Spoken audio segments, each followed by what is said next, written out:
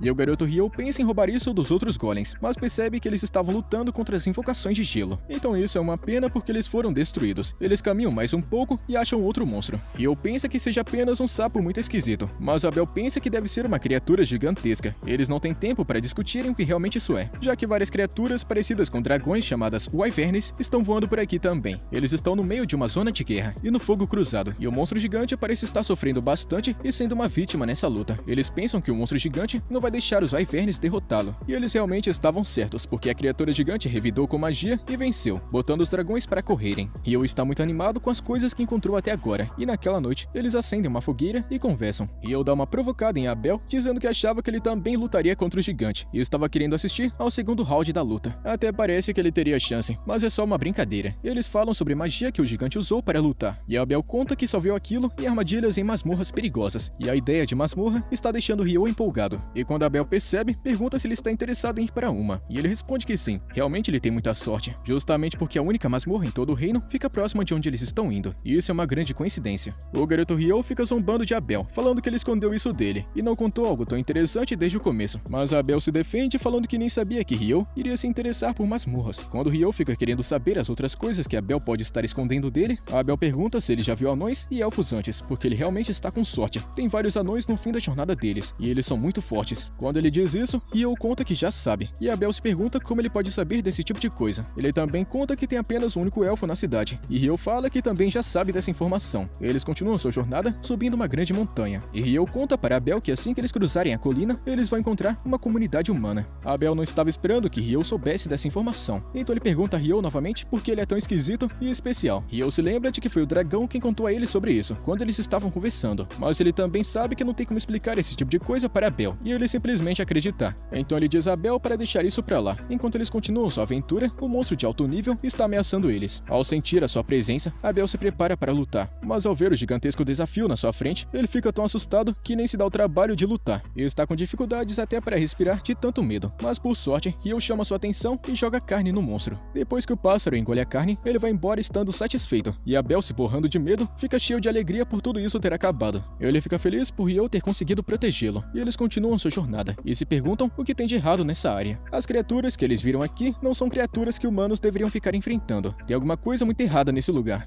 Eles se lembram de que os wyverns sempre voam na direção do norte, então eles imaginam que estejam perto da montanha. Eles ficam verificando os arredores da colina, e encontram vários wyverns comendo a carcaça de outro monstro. Ele percebe que estava certo, e Abel pensa que seria melhor se eles não lutarem, mas Ryo está pensando exatamente o contrário. Ele acha que eles devem cair na porrada com esses monstros, e se eles vão lutar, melhor que lutem agora porque os wyverns estão no chão. Eles partem para o ataque e conseguem vencer, mas são abordados por vários outros wyverns que estão voando na sua direção. O garoto Ryo utiliza sua magia para matar eles do céu, e Abel vai atrás das joias deles, e ele já está animado com toda essa luta maluca. Então, quando vários outros monstros aparecem, ele fica muito feliz. Quando eles finalmente terminam essa longa luta, eles se olham e dão um sorriso. É uma ótima parceria, e essa luta durou até entardecer, e depois Ryo e Abel continuam sua jornada, enquanto discutem se devem ou não se arriscar em bater de frente com outros dragões novamente. Enquanto Ryo não se importa em lutar com essas feras perigosas novamente, Abel não tá querendo passar por essa emoção toda de novo. Ainda assim, ele está muito feliz por Ryo ter lutado contra os wyverns antes, pois agora eles têm um saco cheio de pedras mágicas que podem trocar por muito dinheiro. De qualquer maneira, os dois chegam em uma área bem ao norte e percebem que tem uma estrada um pouco longe, o que significa que eles vão achar uma cidade se seguirem por ela. Abel dá uma olhada ao redor e como a estrada leva até uma gigantesca montanha de gelo ao leste, ele acha que deveriam começar a caminhar para o oeste. Abel parece reconhecer as montanhas geladas, mas não conta a Ryo sobre isso, apenas contando que se eles seguirem o caminho que ele falou, chegarão em uma outra cidade. Ryo fica feliz com a notícia e fala sobre o quanto ele tá querendo dormir em uma cama confortável ultimamente. Abel fica surpreso ao saber que Ryo é um cara tranquilo, pois ele considera o rapaz um homem das cavernas que só quer lutar contra criaturas. Após isso, Abel começa a recomendar para Ryo o que ele deve fazer quando chegarem na cidade, contando sobre a comida local que, segundo ele, é muito saborosa. Os dois amigos não demoram muito para chegar na cidade, e quando chegam, acabam entrando em um restaurante local para comer. Abel informa Ryo sobre as guildas de aventureiros, aconselhando o rapaz a se registrar como aventureiro, já que ele é bem forte. E segundo Abel, o cartão da guilda também funciona como um documento de identidade, e com ele, Ryo terá permissão para entrar em qualquer lugar do país de forma gratuita. O garoto Ryo parece ter gostado bastante da ideia, e quando eles chegam na cidade, Abel teve que pagar uma moeda de prata aos guardas no portão, para que ele pudesse entrar. Abel também conta para Ryo uma outra vantagem de se juntar à guilda dos aventureiros. Ele pode negociar pedras mágicas e itens de monstros, mas também lembra de que ele precisaria ser um alquimista para usar esses itens. E Ryo, sendo apaixonado por química, tem grande interesse em alquimia, então ele começa a pensar em se tornar um aventureiro. A garçonete serve curry e arroz, e o rapaz fica surpreso que esse mundo também tenha alimentos famosos de seu mundo anterior. Ele fica pensando sozinho que nessas histórias, o protagonista acaba levando muito tempo até conseguir fazer uma imitação da comida de seu mundo natal. E já que comidas como curry já existam aqui no mundo de Fai, o garoto pensa que tá no lucro, reconhecendo isso como um tipo de bênção dos anjos. O garoto esfomeado tá mandando tudo pra dentro, chamando a comida de deliciosa. Ele até pede mais uma, e talvez até mais 2 porções se tiver mais espaço na barriga. Na manhã seguinte, ele conta mais uma vez o quanto ele amava curry, fazendo Abel se perguntar se esse homem das cavernas nunca comeu uma comida decente antes. E já que Abel também não falou sobre a cidade ter curry, Ryo fica brincando falando que Abel talvez esteja escondendo segredos mais interessantes dele. Isso pega Abel de surpresa, pensando que talvez esteja realmente escondendo alguns segredos de Ryo. Os dois caminham por campos e fazendas, e logo chegam na cidade de seu destino. Ao chegarem ao portão de entrada da cidade, o guarda reconhece o Sr. Abel, e fica chocado em vê-lo, pois tiveram várias notícias de seu desaparecimento, e Abel não tem tempo para explicar a situação. Ele apenas diz ao guarda que o garoto ali atrás salvou a vida dele. O guarda agradece Ryo por salvar Abel, e aperta sua mão muito emocionado. E como Ryo ainda não se registrou como aventureiro, ele precisa pagar uma taxa de inscrição. Abel, mais uma vez, faz isso por ele, pagando para o guarda uma moeda de prata como taxa. O guarda mais uma vez dá as boas-vindas a Abel e de volta à cidade, e pergunta o que ele planeja fazer agora. Enquanto conversam, Ryo percebe que Abel deve ser bem famoso e muito bonzinho com todo mundo daqui. Em seguida, os dois vão até a guilda dos aventureiros, e no caminho, Abel conta a Ryo que é normal que quando uma pessoa se registra, sua classificação começa no nível de rank F, mas já que Abel é um aventureiro veterano, ele acha que pode ajudar na posição de Ryo, e com essa referência, Ryo pode começar no nível E, ou até mesmo no rank D. As famosas regras de patente também se aplicam a esse mundo, o que significa que quanto maior a classificação de uma pessoa, mais difícil será a missão que ela deve realizar. Abel não acha que Ryo vai precisar fazer nenhuma missão, pois acredita que o garoto vai ficar com muito dinheiro quando vender todas as das pedras mágicas que eles possuem. Eles têm uma quantidade tão absurda que vender tudo de uma vez pode acabar desequilibrando o mercado. Então, Abel está querendo falar primeiro com o mestre da guilda, para que ele decida o que fazer. Eles entram na guilda e rapidamente todo mundo fica chocado e radiante ao ver que seu querido amigo Abel está vivo e muito bem. Enquanto dezenas de pessoas estão cercando Abel, o garoto Ryo dá um sorriso, pois ele nunca imaginou que faria um amigo tão popular. Ele sai do local porque está sentindo como se estivesse segurando vela e decide dar uma volta lá fora, quando ele encontra uma garota elfa que se interessou por sua roupa, reconhecendo ela como o traje do Rei das Fadas. Ryo fica confuso, pois não faz ideia de quem seja o Rei das Fadas, mas infelizmente a garota elfa diz que está com pressa, então ela vai embora sem explicar mais nada. Mas ela quer se encontrar com ele novamente em breve. Abel sai da guilda procurando Ryo e traz o garoto para dentro, apresentando ele a todos como o cara responsável por salvar sua vida. Ele então empurra o garoto para frente e todos falam sobre o quanto estão felizes e gratos a ele. E depois que todos eles voltam para suas tarefas, Abel leva Ryo até a recepcionista da guilda para o processo de registro, pedindo à recepcionista que coloque ele como aventureiro de rank D. A garota recepcionista não consegue acreditar que um homem como Abel, que é do grupo da Espada Carmesim, esteja pessoalmente recomendando alguém. A garota conta que é a primeira vez que vê alguém fazendo esse tipo de coisa. Isso deve significar que Ryo deve ser realmente um cara muito especial. A recepcionista aprova, mas conta que ainda tem um processo de avaliação física, e o garoto também precisa passar nesse teste para se tornar um aventureiro de verdade. Nesse momento, Abel conta que está querendo falar com o mestre da guilda, e então a recepcionista leva eles para a sala de reuniões, onde um cara chamado Ryui, o mestre da guilda, entra assim que recebeu a notícia que Abel havia retornado. O fato deles terem passado por aquela montanha de gelo e voltarem vivos é impressionante até mesmo para o mestre da guilda. Abel pergunta para o mestre se esse fato já é suficiente para subir o nível de Ryo, já que ele sabe muito bem que não tem como uma pessoa sem habilidades conseguir tudo isso. O velhote então conta que ele está certo e aceita subir o nível de Ryo. E antes que eles pudessem terminar a conversa, uma equipe invade a sala. A equipe é composta por membros do grupo de Abel. Quando uma garota chamada Lin vê Abel e descobre que ele está vivo, ela cai de joelhos. Ela não consegue acreditar que está vendo ele novamente. Abel se levanta e vai até eles pedindo desculpas por ter causado tanta preocupação. Ele admite que teria morrido se Ryo não tivesse salvado a vida dele. Então, é o garoto Ryo quem eles deveriam estar agradecendo. O mestre da guilda lembra o grupo de que eles têm muito o que fazer, então dispensa eles e pede à secretária da guilda que prepare os materiais necessários para o registro. Enquanto ele deixa o grupo usar a sala para o reencontro, Ryo tenta sair com o mestre, mas Abel chama ele de volta dizendo que eles têm algo para fazer juntos e pedindo que ele espere perto da guilda após o registro. Enquanto Ryo se afasta, o mestre acaba percebendo que ele está muito confuso sobre Abel ser tão famoso. Ele explica que o grupo de Abel, a Espada Carmesim, é o mais forte de toda essa vila e que todos sentiram a falta de Abel. O garoto pergunta se ele vai se registrar no rank D e o mestre responde que sim. Ele admite que conhece Abel e Abel é muito forte. No entanto, ele também sabe que Abel não conseguiria derrotar aqueles monstros se não tivesse uma ajudinha. Então ele tem certeza de que Ryo também é muito habilidoso, o que significa que ele não tem problemas em registrá-lo no rank D. Ele leva o rapaz para outra sala e a secretária chega lá com os materiais. Ele deixa a garota cuidando do registro enquanto ele fica cuidando da papelada da guilda. Ela se apresenta e traz um livro, fazendo perguntas importantes, como as habilidades e também o nível de Ryo. E também pergunta se por acaso ele já esteve em uma masmorra antes. Quando ele diz que não, ela diz que tem várias aulas de masmorra todo mês e pergunta se ele está querendo se inscrever. Ele decide fazer parte e ela conta sobre a próxima aula, que vai acontecer daqui a alguns dias. Ele fica chocado ao descobrir que vai ter tanto tempo disponível e ela conta que tem um relógio gigante no meio da cidade para ajudá-lo a se preparar. E como ele não tem onde dormir, ela diz que ele pode ficar na pousada da guilda por 300 dias após a inscrição. E depois que a papelada finalmente fica pronta, ela entrega o cartão e pede que ele coloque a palma da mão em uma pedra. O sistema reconhece o garoto e o processo, enfim, é concluído. Eles saem da sala e o mestre conta que está muito feliz por Abel estar de volta. Ele também dá uma reclamada falando que a cidade inteira estava uma bagunça devido à ausência de Abel. Nosso garoto então se encontra com Abel, que leva ele para passear. E Abel então conta que eles vão conseguir o dinheiro pelas pedras que venderam e que ele também pretende comprar algumas roupas e um cajado para Ryo. E o garoto gostou muito da ideia, mas se pergunta por que diabos Abel está querendo comprar um cajado para ele. Abel diz que um mago deve usar um cajado, mas o garoto insiste que não precisa de um para meter a porrada em alguém. Além disso, isso não é grande problema, já que ele sempre carrega uma espada para proteção. Abel tá achando que é muito estranho um mago também ser um espadachim, e quando Ryo mostra a espada que está na sua cintura, Abel só está vendo uma pequena faquinha, e não sabe como ele sobreviveu esse tempo todo só usando ela. Tudo da vida do garoto deixa Abel impressionado, e também tem coisas que deixam ele confuso. O garoto Ryo precisa fazer algumas perguntas para Abel, e depois de fazer compras e várias perguntas, ele descobre que esse mundo também tem 24 horas por dia, e também 7 dias por semana. Nisso ele já pensa que o mês também tem 30 dias, assim como na nossa Terra. E depois do curry que ele comeu, ele consegue imaginar que alguém da Terra acabou reencarnando aqui, e mudou algumas coisinhas. O garoto agradece a Abel pelas coisas que ele comprou. A Abel conta que ainda tem um outro lugar que eles precisam ir, e como convidado de honra, ele não pode recusar. A Abel leva o rapaz para sua festa de boas-vindas, e eles se divertem e ficam bebendo a noite toda. E na manhã seguinte, ele está cansadão. Ele caminha até o alojamento com a recepcionista chamada Nina, que admite que ele realmente deve ter tido uma noite ótima. Ela conta que Ryo é como se fosse um irmão para Abel, já que na festa, Abel simplesmente não saiu do lado dele de jeito nenhum, porque ele estava muito grato pelo que Ryo havia feito por ele. Nesse momento, o nosso garoto conta que está com um pouquinho de ressaca, porque ele acabou bebendo pra caramba na noite passada, e eles finalmente acabam chegando no alojamento, e Nina abre a porta. O quarto já está ocupado por 2 pessoas, e a garota apresenta Ryo como sendo o último colega de quarto deles. Os 2 colegas de quarto, Nils e Eito, se apresentam, e antes de ir embora, a garota Nina está lembrando Ryo de sua aula que será amanhã. E depois que ela sai, o cara chamado Nils fala que ela é muito bonita, e o outro chamado Eito não está muito interessado nela não. Então ele vai puxar papo com Ryo, e eles fazem amizade e combinam que serão gentis um com o outro durante todo o tempo que passarão juntos. Nina bate novamente na porta e traz outro colega de quarto. O nome dele é Amon, e parece que ele é um garoto jovem, e eles perguntam sua idade. Ele conta que tem apenas 16 anos, mas seus pais acabaram de falecer, então ele decidiu ganhar a vida se aventurando. A garota Nina pede que eles recebam o garoto de forma amigável, e diz a Ryo para ir com ela para a aula no dia seguinte. Enquanto isso, Abel conta para seu grupo todas as coisas malucas que presenciou ao lado de Ryo, e como Ryo utilizou magia sem nem sequer ter um cajado, e também como ele usou gelo para matar dragões wyvernes e algumas outras coisas insanas. Um dos membros do grupo, Lin, não consegue acreditar no que Abel está dizendo. Ela fala gritando que isso jamais poderia ser verdade, e é um grande absurdo, pois a magia utiliza proximidade e também distância. Mas Abel insiste, falando que foi exatamente isso que ele viu. Ele até conta como Ryo utilizou blocos de gelo para matar inimigos de forma rápida, e a garota Lin tá achando isso tudo impossível. Outra integrante do grupo, chamada Ria, conta que só existe uma lenda tão forte assim, e é a do Mago do Inferno. Eles acham que tudo que escutaram sobre o Mago do Inferno é apenas rumores, já que ninguém nunca viu ele. E uma outra preocupação que eles estão tendo é que se esse garoto for tão forte assim, ele pode trair eles, ou então ficar do lado do Império. Mas Abel manda eles ficarem tranquilos, dizendo que Ryo não vai ficar do lado do Império porque ele simplesmente detesta o nome do Império. E todo mundo tá achando que Abel tá ficando maluco pra acreditar nesse tipo de coisa. E voltando, nosso garoto dá risada e fica brincando com seus novos colegas de quarto, enquanto pensa sobre o quanto a sua vida mudou. Após um breve tempo de aprendizado, a aula finalmente terminou, e Ryo está simplesmente animado porque agora ele pode ir pra masmorra. E essa vai ser realmente a primeira vez que ele caça como sendo um caçador de verdade, e vai ser em uma masmorra. E ele se sente animado, mas Amon, que está sentado ao lado dele, não tá sentindo o mesmo. Ele está se cagando de medo de entrar na masmorra e não acha que eles estejam preparados para esse tipo de coisa. Então o garoto acalma seu amigo, dizendo que não é lá grande coisa, e que no final ele vai gostar muito, mas ele ainda parece realmente assustado. Nesse momento, o professor pergunta se algum aluno está com alguma dúvida, e Ryo se oferece para fazer uma pergunta. Ele tá querendo saber se é possível usar uma habilidade para pular os níveis da masmorra que já concluíram, para os que ainda não foram concluídos. O professor fica impressionado porque essa daqui foi uma boa pergunta, e revela que, embora seja algo que funcione em outras masmorras, nessa masmorra aqui da cidade, essa habilidade não está disponível para uso. No entanto, o professor fica elogiando Ryo, e Amon também percebe que ele é muito inteligente. Ele se vira para Ryo e pergunta como ele aprendeu tudo aquilo, mas ele responde dizendo que não é assim tão difícil, e que ele também vai aprender com o tempo. E para concluir a aula, eles vão limpar a masmorra. O professor conta que vai levar eles para dentro da masmorra, e eles seguem em frente. Quando eles chegam no portão, ele mostra que essa masmorra fica bem no meio da cidade, e toda essa cidade foi construída bem em volta da masmorra, e portanto qualquer coisa que aconteça dentro da masmorra que seja grave, colocará toda a cidade em perigo. Mas para prevenir, a masmorra possui 2 portões para garantir a segurança das pessoas, em caso de problemas. E além disso, há um evento que acontece todo ano, chamado de A Grande Maré, em que monstros se juntam e as lutas na masmorra se tornam intensas. Essas criaturas podem causar grandes estragos, então o portão protege a cidade, e eu fico chocado ao ver que as coisas podem chegar a esse ponto.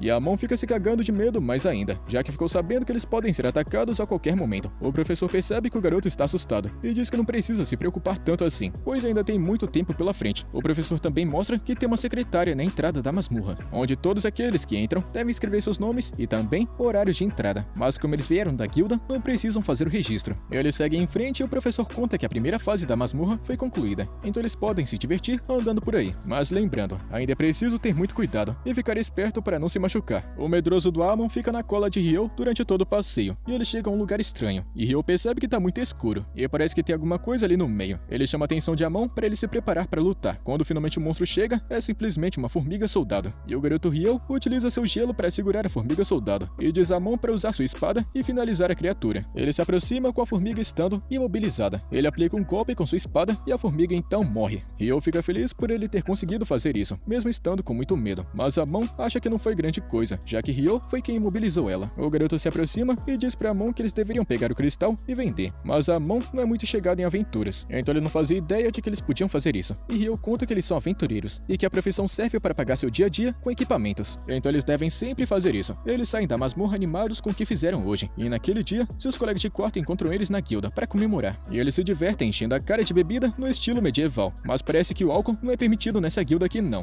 Eles estão discutindo sobre o porquê do álcool não ser permitido, falando que isso é uma grande pilantragem, mas eles estão se esquecendo de que aventureiros não podem se dar ao luxo de baixarem a guarda. E aquele outro cara lá chamado Nils está elogiando essa dupla por ter ganhado um cristal logo na sua primeira aventura, mas Amon tá ignorando tudo isso, já que ele está se lembrando de que foi apenas carregado por Ryo e por seus poderes acima da média, mas Ryo fica elogiando Amon e seu golpe com a espada. E o garoto medroso, Amon, está revelando que deseja voltar à masmorra no dia seguinte e até mesmo ir para a camada mais inexplorada, mas ele tem medo de ir sozinho. E para a alegria dele, o garoto Ryo também tá querendo ir para lá amanhã. Ele planeja visitar a segunda camada, então dá a ideia deles irem juntos. Enquanto eles estão conversando, Ryo tá mostrando sua preocupação com a possibilidade de achar uma formiga na primeira camada. Segundo o que aprendeu na aula, só tem morcegos nesse andar. O garoto Nils tá dizendo que escutou bastante rumores sobre formigas chegando na segunda e também primeira camada, o que deixa eles um pouquinho preocupados. Felizmente, Abel chega bem a tempo para falar para eles não se preocuparem. Ele conta que o motivo é porque as formigas conseguem rastejar, e é só isso que tá acontecendo, e não tem nenhum motivo para tanta preocupação. Ele dá uma provocada e eles dão risada, e o garoto Nils não sabia como era a aparência de Abel esse tempo todo, até Ryo falar que é esse cara aqui. Quando ele descobre quem é Abel, rapidamente se levanta para um aperto de mão, já que Abel é simplesmente o cara mais famoso daqui, e com certeza é alguém que ele está muito interessado em ter como amigo. Abel conta que o motivo dele estar aqui é que havia acabado de retornar de uma aventura e precisava se apresentar, mas antes que ele pudesse continuar trocando ideia, seus companheiros de equipe que estavam esperando lá fora encontram ele e lembram de que eles precisam conversar com o mestre da guilda, e como ele não queria ir, o cara grandão carregou ele nas costas e foi embora. A garota Lin passa um tempão olhando para Ryo, e isso acaba incomodando a outra garota chamada Ria, que arrasta ela e diz que eles também deveriam cair fora. No caminho, ela pergunta a Lin por que ela estava encarando tanto aquele moleque, e Lin está falando sobre tudo que eles ouviram sobre Ryo, afirmando que se for verdade que ele é tão forte assim, ela obviamente vai ficar interessada nele. Abel está dizendo que certamente verão aquele garoto em ação em breve, e que não precisam ficar tão ansiosos assim. No dia seguinte, Amon acorda animado para lutar e sai correndo, mas Ryo está mandando ele se acalmar, e depois que eles encontram um caminho para a masmorra, eles se divertem bastante, lutando contra todos os monstros que cruzam seu caminho, e conseguimos perceber que o trabalho em equipe deles está evoluindo bastante. No entanto, Amon sente falta de ar fresco, e Ryo se oferece para ajudá-lo. Ele então estende as mãos e o ajuda a se levantar. Ele então se senta para descansar, e o nosso garoto, impressionado com a sua habilidade com a espada, pergunta onde é que foi que ele aprendeu a lutar. E em uma conversa anterior, ele havia dito que aprendeu com um professor. Essa habilidade é grande demais para alguém que não seja um aventureiro. Amon conta que seu professor era um grande mestre espadachim. Ele sabia lutar e foi treinado em uma academia de verdade. E eu está querendo saber um pouquinho mais, então ele continua perguntando e descobre que ele estudou em uma escola. E ele fica elogiando suas habilidades, mas conta que também percebeu que essa habilidade tem um ponto fraco. Ela drena bastante energia. No entanto, se Amon lutar mais e se aprimorar, ele vai ser capaz de manter a habilidade de pé por mais tempo. Uma pessoa não se torna um espadachim apenas lutando, mas também pela insistência. Eles também falam um pouquinho sobre as habilidades de Ryo. Amon percebe que Ryo é um mago, mas também sabe que suas habilidades com a espada são excelentes. Ele se pergunta se Ryo teve um professor habilidoso, e o rapaz responde que sim, embora não diga nada sobre o Rei das Fadas. E encerrando a conversa, Ryo conta a Amon sobre a sua viagem com Abel, e que ele acordava todas as manhãs para praticar suas habilidades com a espada. E sabendo disso, talvez Amon, que apesar da sua força baixa, consiga ficar no mesmo nível se continuar praticando todas as manhãs. E então depois de descansarem, eles voltam para casa, e no dia seguinte, o garoto Ryo sai do quarto, e seus colegas estão perguntando se ele vai para a masmorra. Ele diz que não porque tem outras coisas em mente. Ele visita a biblioteca e fica chocado com quão grande ela parece. E essa é a primeira vez que ele vê um lugar tão organizadinho, e também rico em conteúdo. A bibliotecária leva o garoto para o lado com os livros de alquimia, já que esse é o assunto que ele está querendo estudar. Ela recomenda que ele comece por aqui para facilitar as coisas, e seguindo o conselho dela, ele escolhe 2 livros e pensa em dar uma lida, e está considerando comprá-los para poder ler em locais mais confortáveis. Enquanto ele se pergunta quanto dinheiro isso pode custar, de repente ele vê a lua cobrindo o sol, e como qualquer outra pessoa normal, ele pensa que pode ser um eclipse solar. Mas o que está acontecendo é algo muito mais sombrio e diferente. Ele sente uma sensação muito ruim. Então, ele se levanta para saber o que está acontecendo. De repente, ele percebe que tem um poder de fogo sendo ativado, e percebe que esse poder está vindo em sua direção. A primeira coisa que ele sente é medo, mas ele precisa se defender para não ser um covarde. Ele levanta uma parede de gelo para se proteger. A mulher inimiga fica chocada ao ver um humano tão interessante, mas ela não se importa tanto assim, pois está simplesmente querendo matá-lo. Essa mulher parece um monstro com chifres, e quando Ryo olha para ela, na mesma hora ele pensa que é da raça Akuma. Ele tá pensando seriamente em meter o pé daqui e fugir, mas não tem nenhuma abertura ou ponto cego, então ele decide continuar se protegendo. Ele constrói uma parede de gelo para bloquear o próximo ataque. Ela dispara contra ele, e o feitiço acertou seu casaco, que parece ter protegido ele do ataque. A mulher Akuma fica chocada por ele ter conseguido se esquivar. Quando ela olha para ele com mais atenção, percebe seu traje e reconhece que é do Rei das Fadas. Mesmo estando muito curiosa, ela ainda assim tá querendo matá-lo. Então o garoto saca a espada para se defender defender. O combate se intensifica com uma luta corpo a corpo. A mulher Akuma não pode deixar de reconhecer que ele é muito forte. Ela também reconhece que ele tem habilidades únicas. Sem falar que ele está usando uma espada que também pertence ao Rei das Fadas. Então ela pergunta quem exatamente ele é, para o Rei das Fadas ser tão generoso com ele. Ele ataca pelas costas e joga lanças de gelo na mulher, mas ela se move muito rápido. Ele percebe que ela está usando magia de vento para aumentar e controlar sua velocidade. Ela recua e ataca ao mesmo tempo com muita habilidade, mas ele sempre se esquiva. A mulher então, de forma arrogante, pergunta se isso é tudo que ele pode fazer. Mas felizmente para o garoto, a lua está pouco a pouco saindo da frente do sol. Ela constrói um muro contra ele, e o rapaz apenas ataca. E um desses ataques dele acaba acertando, e causa um ferimento em seu rosto. Ela sente como se tivesse baixado a guarda. Ele avança contra ela, mas fica impressionado ao vê-la revidar rapidamente. Eles se chocam no ar e ela cai junto com ele. Mas antes que ela pudesse contra-atacar, ele utiliza um feitiço de ácido e enterra a mulher no solo. Ela volta para a superfície e dessa vez parecendo um demônio de verdade. A lua finalmente se afastou do sol, então ela está com segundos contados nessa luta. Ela confessa que foi uma luta realmente muito boa e gostaria que pudessem continuar, mas seu tempo infelizmente acabou. Ele conta que não tá querendo continuar lutando de jeito nenhum. E ela também avisa que o que acabou de acontecer foi apenas um simples aquecimento. A mulher está esperando lutar contra ele novamente no futuro e vai embora dizendo que deseja matá-lo algum dia. O sol então retorna e ela desaparece. Nosso garoto fica feliz porque sobreviveu a essa luta complicada e está muito feliz que seu casaco salvou sua pele, porque se esse traje não fosse tão especial, um buraco estaria agora no seu coração.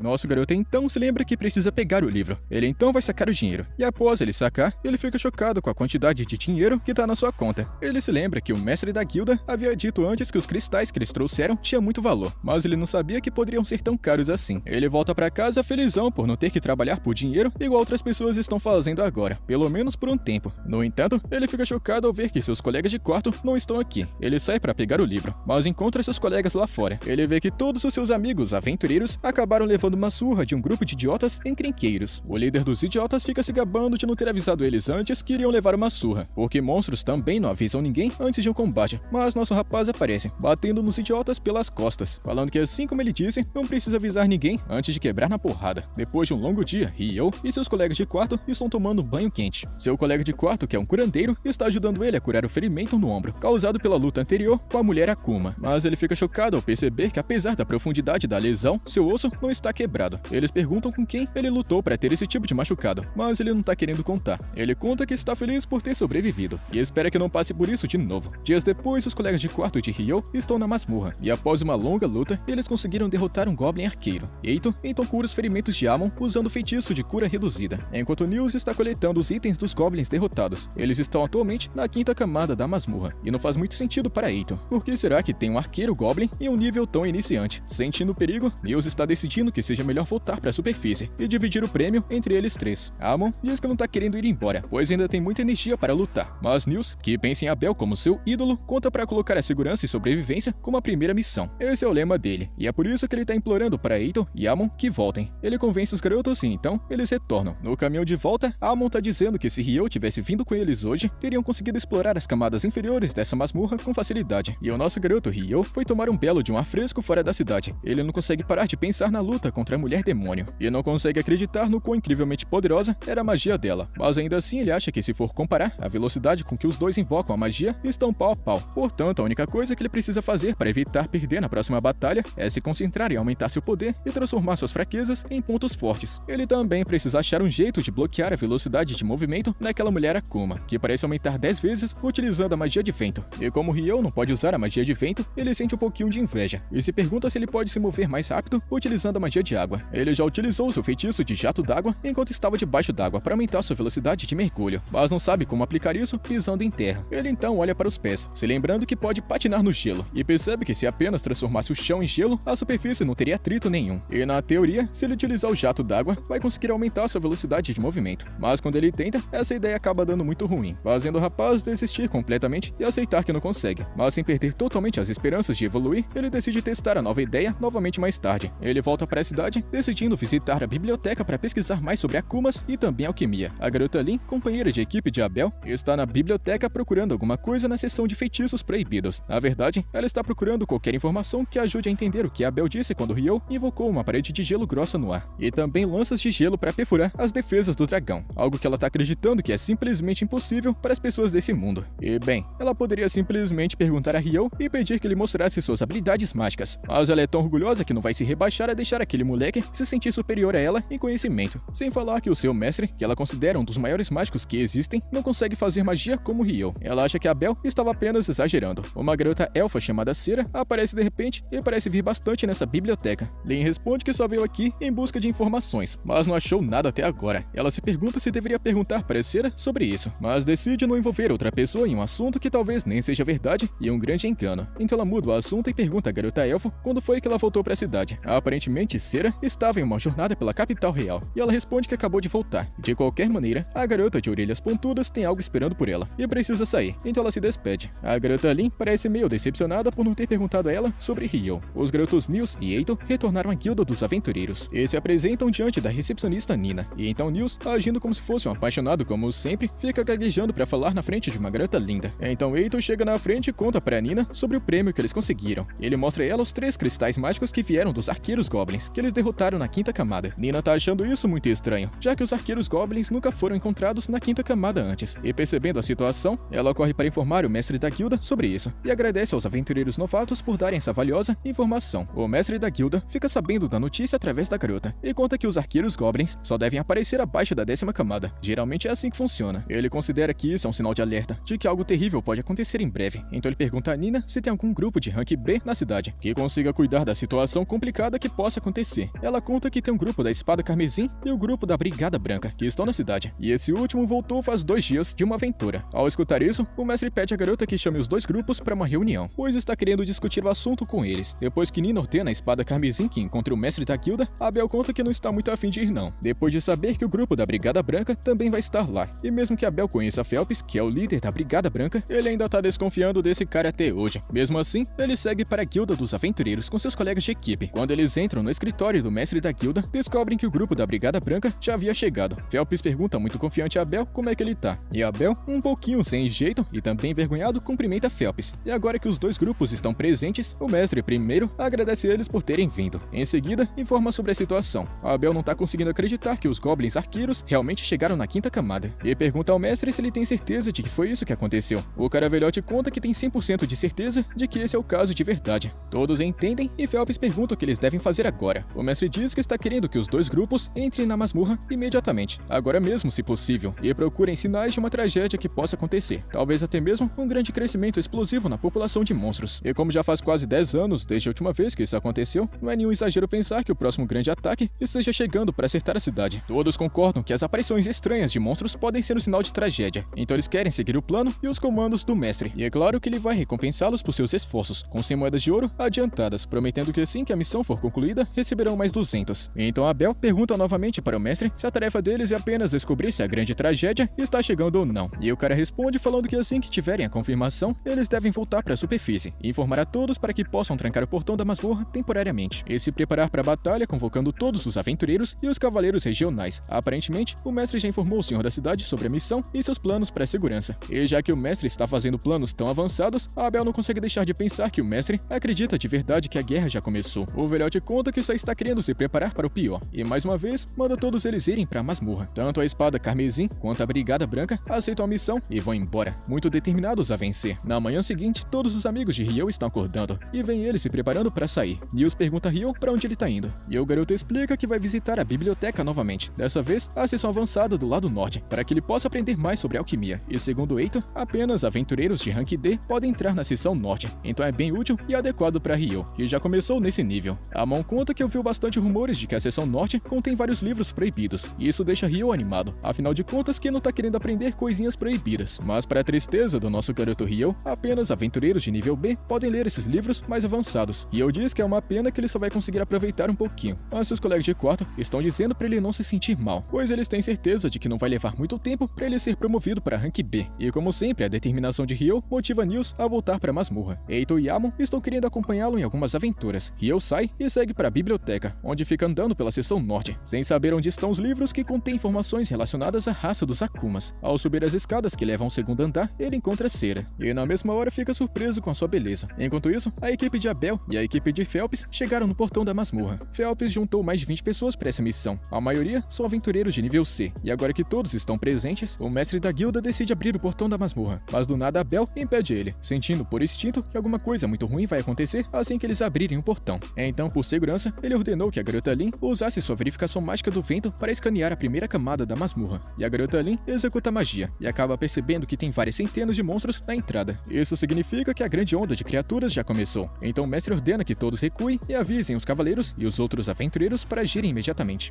Os portões da masmorra se fecham e a equipe de Nils, que acabou de chegar na guilda, descobre que os monstros estão surgindo. E como todos precisam se juntar para lidar com essa situação de emergência, a equipe dele também avança para a primeira camada da masmorra. E ao mesmo tempo, o nosso garoto Ryo está simplesmente encarando Cera como se fosse um esquisitão tímido. A garota elfo reconheceu Ryo, já que encontrou ele no dia em que ele chegou na cidade. Dessa vez, ela se apresenta e se pergunta se ele veio aqui em busca de alguma coisa importante. Ele não tá querendo revelar que teve um encontro com Akuma, então conta ela sobre outra coisa pela qual veio aqui, a alquimia, e talvez até alguma coisa que poderia ajudá-lo a criar um golem. Cera fica guiando Ryo até a seção onde estão os livros relacionados à criação de golems. No caminho, eles ficam batendo papo, e Ryo descobre que Cera também é uma aventureira, e ela conta que no momento é a única participante de seu grupo, e de volta ao portão da masmorra, tudo está completamente trancado, e todos os aventureiros se reuniram na primeira camada, esperando que os monstros quebrem o portão. Alguns segundos depois, a primeira onda de monstros chega, e os arqueiros rapidamente disparam suas flechas contra os inimigos. E entre esses vários monstros, existem vários goblins arqueiros que conseguem machucar e acertar vários aventureiros. Mas a luta continua com força total quando o comandante chega com seus cavaleiros. O mestre percebe que tem monstros demais, e que os números não eram tão altos assim na última vez que essa batalha aconteceu. E mesmo depois de uma longa e tensa batalha, o número de criaturas não diminui. O velho mestre da guilda está suspeitando de que um chefe goblin vai aparecer na luta em breve, e Nils está enviando a mensagem do mestre para Bel, para posicionar o seu grupo para lutar contra o chefe goblin. E sendo aventureiro de rank F, Nils, Eito e Amo não podem fazer muita coisa, além de ajudar os outros aventureiros com trabalho de suporte. O sol está quase se pondo, e a maioria dos monstros já foram derrotados. O chefe da guilda, se sentindo incomodado pelo silêncio, percebe que o monstro-chefe vai chegar a qualquer momento. Então, ele ordena que a Brigada Branca e a Espada Carmesim se preparem. Eles descem em frente ao portão e derrotam os monstros mais fracos primeiro, para garantir que eles não se tornem um problema mais tarde. E como já esperado, um goblin gigante super tanque resistente, segurando uma longa espada na mão, atravessa o portão. E a julgar pelo seu tamanho, Abel reconhece que se trata de um general golem. Phelps acredita que assim que derrotarem um monstro, a batalha vai terminar. No entanto, quando mais dois generais goblins aparecem, eles percebem que um rei goblin está em um lugar escondido, que vai aparecer por último. Abel e Phelps estão se preparando para lutar contra dois generais goblins, enquanto Ria e Xena se preparam para lidar com o terceiro. No entanto, antes que eles consigam aplicar ataques nos generais, um ataque de vento surge do nada, cortando os goblins ao meio. Esse ataque de ventania veio de um simples movimento do chefe final, o rei goblin. Assim que ele entra no campo de batalha, os únicos aventureiros capazes de enfrentá-lo de igual para igual são Abel e Phelps. Abel utiliza sua habilidade única, a sombra perfeita, para rapidamente colocá-lo no seu alcance, e em seguida perfura o rei goblin em seu peito. No entanto, isso não é o suficiente para terminar o trabalho. Então a garota Lin aparece em seguida, que estava preparando um feitiço poderoso há vários minutos, e cobre o monstro com uma chuva de feitiços, perfurando seu corpo por todos os lados. E com o rei goblin derrotado, a batalha finalmente terminou. E pelo visto, ainda não chegou o dia em que todos irão ver o nosso garoto Ryo utilizando sua raríssima magia. No entanto, sem que ninguém saiba, alguma coisa ainda mais sinistra está lá dentro da masmorra, e talvez seja muito mais perigosa do que o rei goblin.